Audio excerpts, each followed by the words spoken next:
Ahora sí está con nosotros vía remota el periodista Fabricio Mejía, que nos acompaña esta noche. Fabricio, para hablar de todo esto, ¿cómo estás? Buenas noches. Hola, buenas noches, Azul. Un gusto estar con ustedes. Igualmente, siempre saludarte, Fabricio. ¿Cómo ves el escenario previo a la definición en el INE? ¿Cómo ves la alineación de voces en contra de la mayoría calificada de Morena y aliados, en contra de la reforma al Poder Judicial, a la que ahora se suma también, hay que decir además, en un cambio abrupto, el embajador de Estados Unidos en México, Ken Salazar?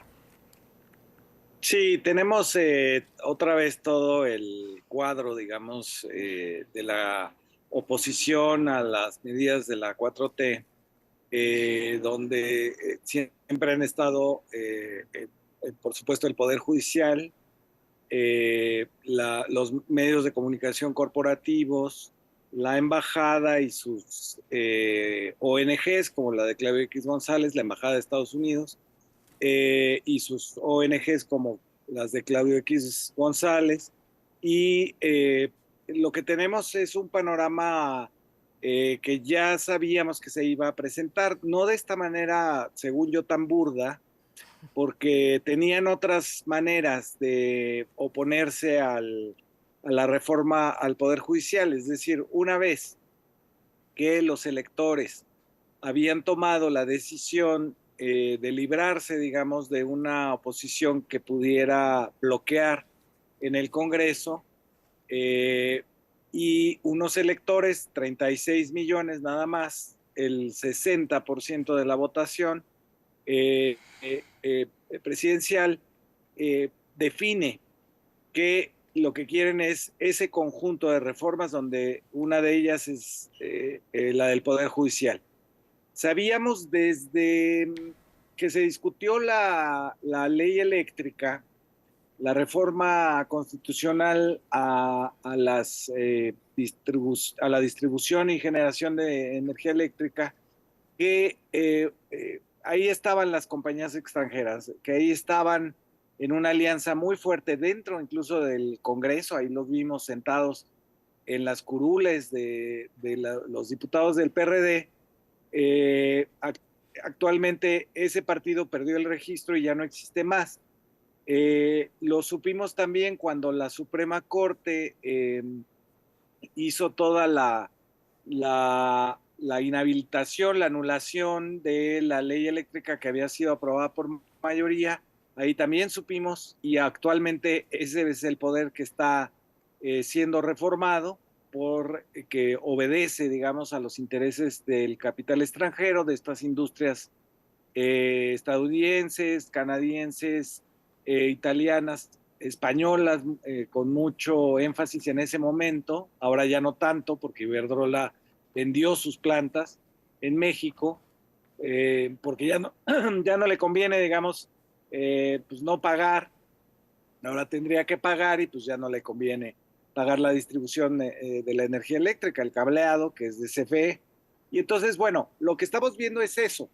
Es decir, la presencia, el cambio repentino, como dices, de Ken Salazar, de decir el cambio del Poder Judicial, la reforma al Poder Judicial es un asunto interno de los mexicanos, yo no me voy a meter. A lo que ahora está diciendo es por una presión efectivamente en el sector energético en general. Hay que recordar que los Estados Unidos no tiene una política exterior como país, sino como representante de empresas. Ellos mismos lo han asumido así, así ha sido toda la vida. Dicen, cuando dicen representamos los intereses de los Estados Unidos, no se refieren a su pueblo, se refieren a sus compañías. Entonces, en este caso, pues seguramente a las gaseras, a las eléctricas, están preocupadas porque pierden ese hilo que tenían con el Poder Judicial, que les perdona impuestos, que los hace ganar juicios. Y entonces por eso supongo que Ken Salazar ahora dice que va en contra del TEMEC, del Tratado de América del Norte. Y entonces ahí tenemos esa pieza. Después tenemos al Poder Judicial, que ha tenido un desempeño burdo, digamos, en contra de su propia reforma. Primero hicieron como que no pasaba nada, como que no iba a ocurrir la elección de las dos terceras partes del Congreso del lado del Plan C. Se esperaron, digamos, creyendo quizás en las encuestas de Massive Caller, y ahora tienen un problema porque no presentaron propuesta alternativa, digamos, para discutir. Sí fueron a los foros, pero fueron a decir generalidades. La señora Norma Piña fue a decir pues que estaban muy dispuestos a reformar, pero que, que no se tocara la autonomía, es decir, no han dicho gran cosa. Ellos mismos promovieron el paro de estos trabajadores de confianza, que son jueces, son gente de los tribunales, pero ellos mismos no se fueron a paro, ahí siguen trabajando. Por eso López Obrador le manda la carta a Norma Piña como diciendo, a ver, si sigues trabajando, pues por favor saca ya lo de la condonación de impuestos, digo, que ya pague sus impuestos Ricardo Salinas Pliego de Electra y de TV Azteca. No, como diciendo, bueno, si ustedes están ahí todavía y dan entrevistas, porque están muy activos. Ayer estaba yo escuchando que estuvo en un programa Lainez, el ministro, diciendo que él no está a favor ni siquiera de que se reforme nada, pero bueno, entonces ellos siguen trabajando. Los otros de confianza se fueron a un paro que no tiene ningún efecto. Están ahí, he visto las imágenes en varios estados, pues en los camellones de avenidas, con pancartas, alguna foto por ahí de alguien disfrazado de como de la como de alguna especie de diosa griega o algo así, pero no ha tenido mayor impacto ese paro, porque digo, la verdad es que es bueno que estén en paro los trabajadores de confianza, porque así pues ya no hay sabadazos, ¿no? Donde sacan a Mario Marín, o donde disculpan a Lozoya, o le dan, disculpan a Juan Collado.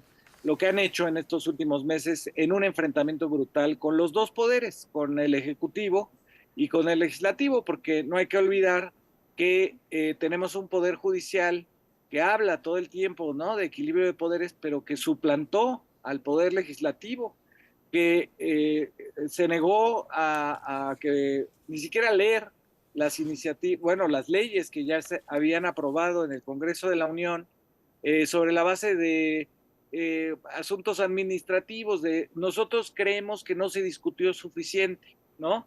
Sí. Y entonces bajo este argumento anularon leyes que ya habían sido aprobadas en el Congreso, entonces suplantó al legislativo, y con el Ejecutivo tiene esta relación de sabotaje, donde no aprueban absolutamente nada, no hacen caso, no van a los actos, no van a los foros, no discuten.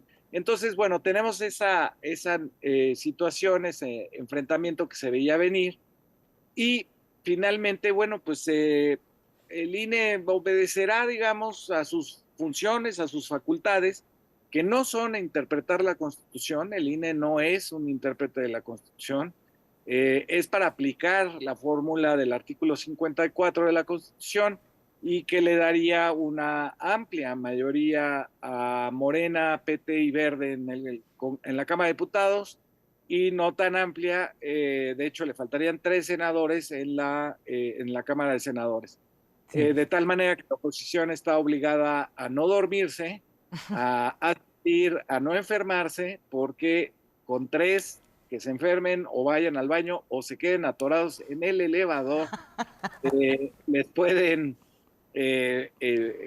aprobar una reforma constitucional. Entonces, ese es el panorama que estamos viviendo en vísperas, digamos, de que se dé la mayoría calificada en Cámara de Diputados por parte del INE, y pues ya vendrá, digamos, toda esta cauda, porque son muchas las reformas que vienen, no solamente la del Poder Judicial, que es la que ha tenido más digamos, poder mediático por la obviedad, digamos, de que incluso uno de los canales de televisión privados en México está metido en el litigio de pagar o no pagar impuestos, y eso depende de la Suprema Corte. Fabricio, nos queda un minutito y medio para el corte, antes de tener que interrumpir la conversación para continuar un poco después. Tú nos planteas una cantidad de intereses que están detrás de lo que podría ser este cambio en el discurso de Ken Salazar. Él no se manda solo, es uno de los embajadores con más experiencia en la diplomacia estadounidense. ¿De parte de quién viene el mensaje? ¿Para qué? ¿Para quién es? ¿Cuál es el propósito? ¿Qué tiene que ver con la situación que se vive también en Estados Unidos y la necesidad eventual de hacer política interna en ese país y tomar a México en esta medida? Te lo pregunto porque Ken Salazar argumenta que la reforma como está planteada va a causar problemas, pero hace unos días con la misma reforma que él conocía no causaba estos problemas. Por eso esta pregunta, si te parece, empezamos la respuesta y si tenemos que interrumpir, pues te avisamos y seguimos. Bueno, primero te saludo, Alberto, no te vi. Y No te entonces no te preocupes. saludé, te saludo. Sí, yo supongo que tiene que ver con tanto con la elección que van a tener los Estados Unidos en noviembre, como con la revisión del Tratado de Comercio con ellos en 2026, donde hay una serie, digamos, de cosas que se van a arreglar, ¿no? Como en el caso automotriz, en otros, en el caso del gas, pero de entrada, digamos, lo que tenemos como una resolución ya de este paquete de reformas que entrarán a la mayoría calificada para que las apruebe, está el asunto del fracking, está el asunto del maíz transgénico, está el asunto, están, digamos, el asunto del Sí, fentanilo. sí. Esos tres. Fabricio, ¿te parece si nos detenemos un momentito aquí? Vamos un minutito y medio, 2 minutos a una pausa y regresamos para seguir con esta idea, Fabricio Mejía. Seguimos en Punto de Referencia a tu noticiero. Conversamos con el periodista y escritor Fabricio Mejía. Fabricio, tuvimos que interrumpir unos segundos, pero platicábamos sobre lo que habría detrás de este cambio de posición, el hecho de que el embajador Salazar no se manda solo. Algo hay, algo platicábamos sobre este punto. Sí, sobre estas empresas cuyos intereses representa Ken Salazar en México, hay que recordar, en el caso del maíz, por ejemplo, del maíz transgénico. Entonces hay que decirle al auditorio que viene con estas 2/3 del Congreso, de la Cámara de Diputados, se aprobaría esa reforma constitucional en contra del maíz transgénico, que es un maíz que produce Estados Unidos y que ellos... Esa reforma constitucional... Disculpa. Sí, adelante. Y que ellos consideran para consumo humano y nosotros no. Nosotros creemos que solo puede servir como alimento para animales y entonces ahí hay un interés. Hay que recordar que la industria de maíz en los Estados Unidos es una industria subsidiada, igual que toda la agricultura en Estados Unidos.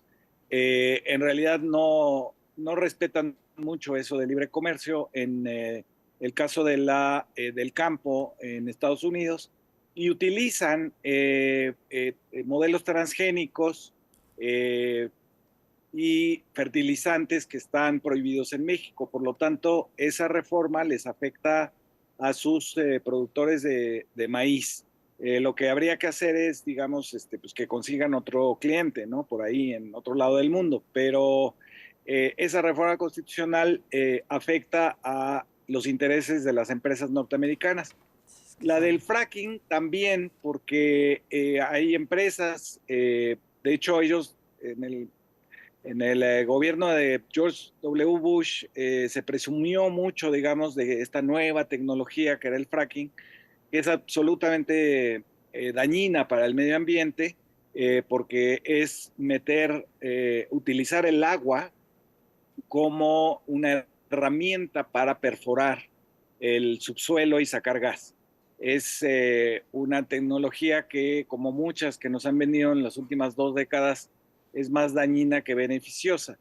Y por lo tanto, la prohibición del fracking en México de manera constitucional, pues deja a esas empresas sin alternativas del mercado mexicano.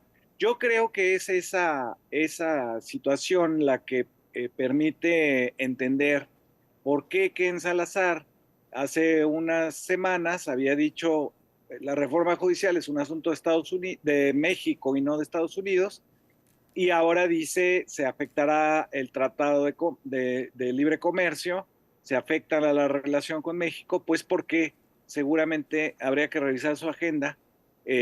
Recibió algún dueño, algún accionista de una de estas empresas que resultarán afectadas con la nueva mayoría calificada.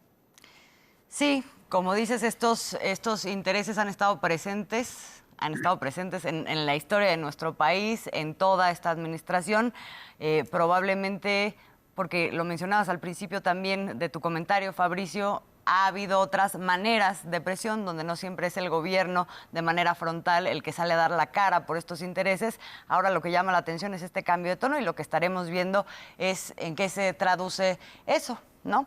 En todo caso, de intereses que, repetimos, han estado presentes y que están apostando a ese último lugar en donde todavía estarían pues garantizados sus intereses, que es el Poder Judicial. Fabricio, te agradecemos siempre mucho tus comentarios, esta conversación contigo en este contexto, y estamos en contacto para lo que viene, que es mucho. Muchas gracias, un abrazo a los dos. Un abrazote.